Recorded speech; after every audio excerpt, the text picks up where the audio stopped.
경복궁 앞을 막고 있던 거대한 콘크리트 건물이 단 1초 만에 무너졌습니다. 70년 넘게 숨겨져 있던 왕궁의 중심이 그 순간 그대로 드러났고 일본 인터넷은 그날 밤 완전히 뒤집혔습니다. 근데 이게 끝이 아닙니다. 이 철거 하나를 두고 한국과 일본의 반응이 완전히 갈라졌는데 일본에서 나온 반응 중에 한국 사람들이 거의 모르는 내용이 있거든요.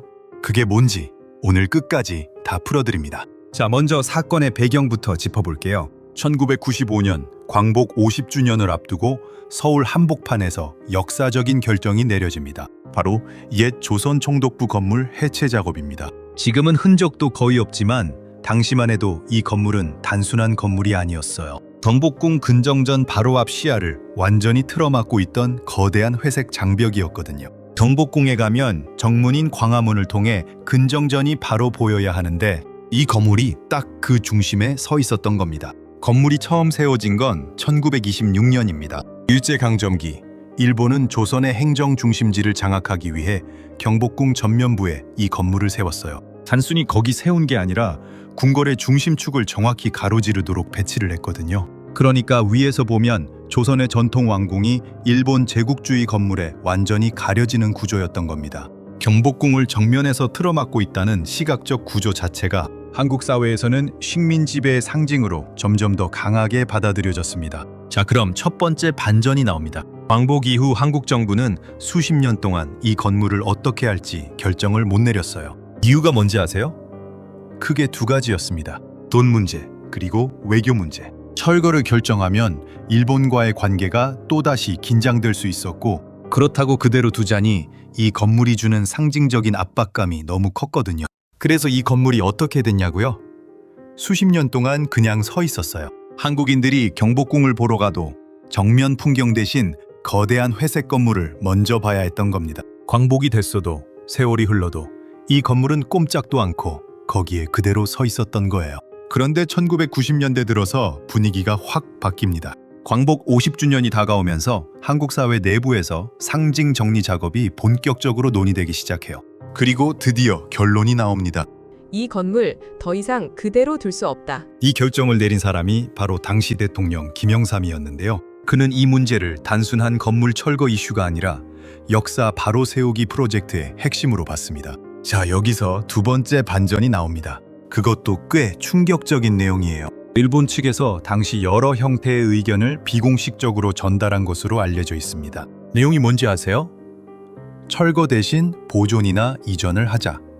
비용을 부담하겠다는 제안이 있었다는 거예요. 쉽게 말해서 이 건물을 다른 곳으로 옮기는 비용을 일본이 내겠다는 얘기였습니다. 그리고 이 제안의 배경에는 건물의 건축적 가치를 보존하자는 명목도 있었지만 솔직히 말하면 이 건물이 철거되는 장면 자체가 국제적으로 어떻게 비춰질지에 대한 우려도 있었다고 봐야겠죠. 그런데 한국 정부는 이 제안을 거절합니다. 완전 철거를 선택한 거예요.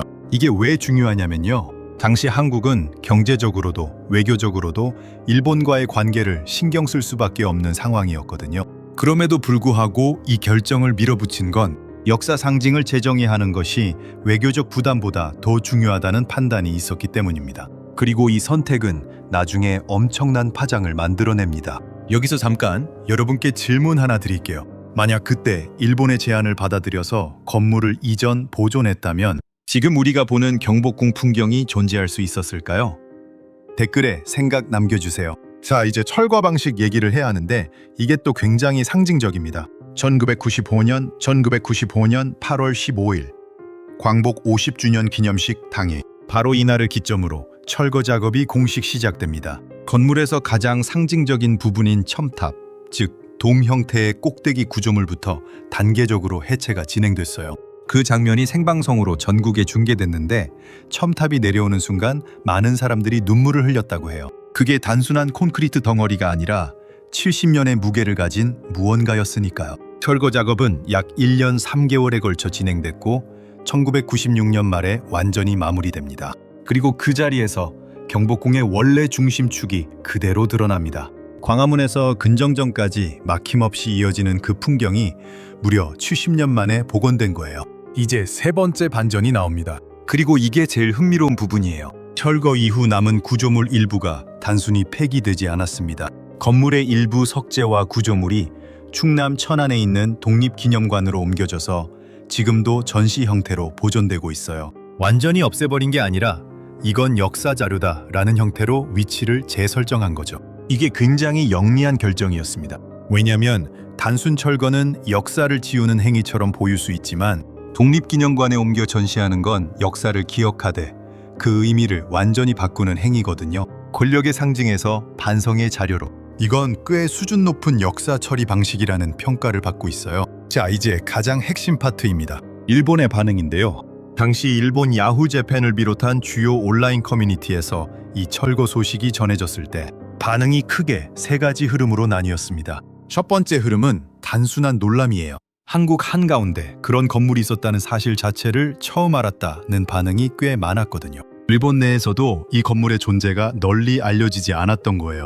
일본의 한 커뮤니티에서는 학교에서 이런 내용을 배운 적이 없다는 댓글이 수백 개 달렸고 그게 또 논쟁이 됐습니다. 일본 교과서에서 식민지 지배 관련 내용이 얼마나 다뤄지느냐는 문제가 다시 수면 위로 떠오른 거죠. 두 번째 흐름은 역사 인식의 차이에 대한 언급이었습니다.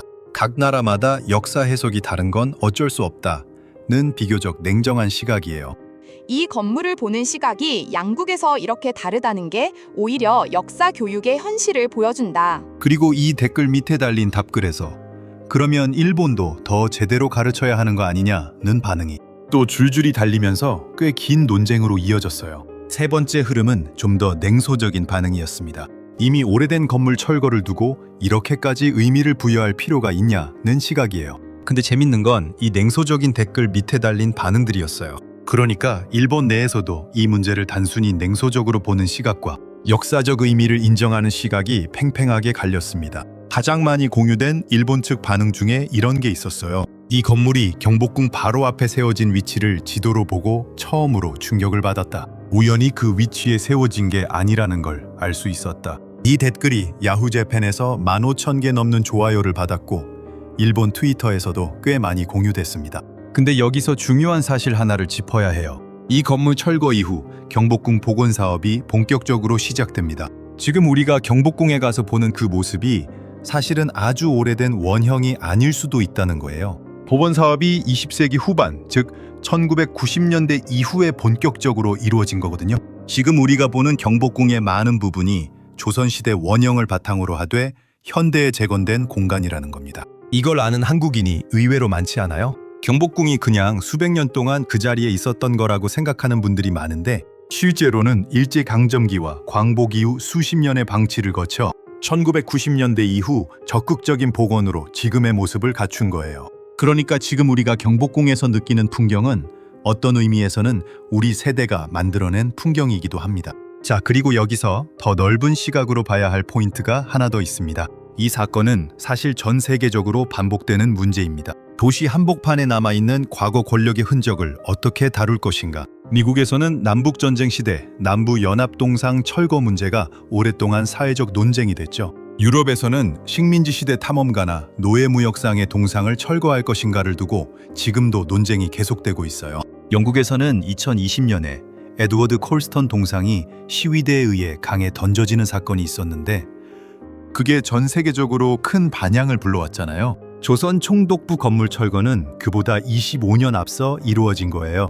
그리고 철거 방식도 시위대가 즉흥적으로 한 게 아니라 정부가 공식적이고 단계적으로 진행한 거였고 남은 구조물을 역사 자료로 전환하는 방식까지 포함한 굉장히 체계적인 과정이었습니다. 이런 점에서 국제학계에서는 이 사례를 역사 공간 재구성의 중요한 선례로 꼽기도 해요. 이쯤에서 한국 온라인의 반응도 짚어볼게요. 당시 국내에서 이 철거 영상이 다시 온라인에서 바이럴됐을 때 댓글 반응이 상당히 뜨거웠습니다. 가장 많이 공감받은 댓글이 뭔지 아세요? 경복궁이 드디어 숨을 쉬었다는 댓글이었어요. 이게 당시 한국 온라인에서 18,000개 넘는 좋아요를 받았고 수많은 커뮤니티에서 공유됐습니다. 그 다음으로 많이 공감받은 댓글이 이건 철거가 아니라 복원이다 였고요. 근데 반대 의견도 있었습니다. 소수이긴 했지만 건축적으로는 상당히 가치 있는 건물이었는데 완전히 없애버린 건 아쉽다는 시각도 있었어요. 실제로 이 건물은 당시 동아시아에서 몇 안 되는 네오바로크 양식 건축물이었고 건축학적으로는 꽤 독특한 가치를 가지고 있었거든요. 물론 이런 시각이 철거 결정을 되돌릴 수는 없었지만 역사 처리 방식에 대한 다양한 관점이 있다는 건 알 수 있는 대목이에요. 자, 이제 마지막 포인트입니다. 이 철거가 가진 진짜 의미를 한 줄로 정리하면 이겁니다. 단순히 건물 하나를 없앤 게 아니라 도시의 시선을 바꾼 사건이었다는 거예요. 건물이 없어지기 전과 후를 비교해보면 경복궁이라는 공간이 주는 느낌이 완전히 달라요. 총독부 건물이 있을 때는 경복궁에 들어서도 원래 중심이 보이지 않았거든요. 이제는 광화문을 지나면 근정전이 그대로 눈에 들어옵니다. 이 시선의 변화 하나가 그 공간에서 사람들이 느끼는 감각 자체를 바꿔버렸습니다. 그리고 이게 왜 중요하냐면 공간이 사람에게 주는 메시지가 있거든요. 어떤 건물이 어디에 있느냐, 무엇이 보이고 무엇이 가려지느냐, 이게 그 공간을 경험하는 사람들의 역사인식에 영향을 줍니다. 조선 총독부 건물이 거기 서 있는 한 경복궁에 가는 사람들은 의식적이든 무의식적이든 그 구조를 통해 공간을 읽었을 거예요. 그리고 철거 이후에는 다른 방식으로 읽게 됐을 거고요. 이런 의미에서 이 사건은 공간 정치의 재구성이라고 볼 수 있습니다.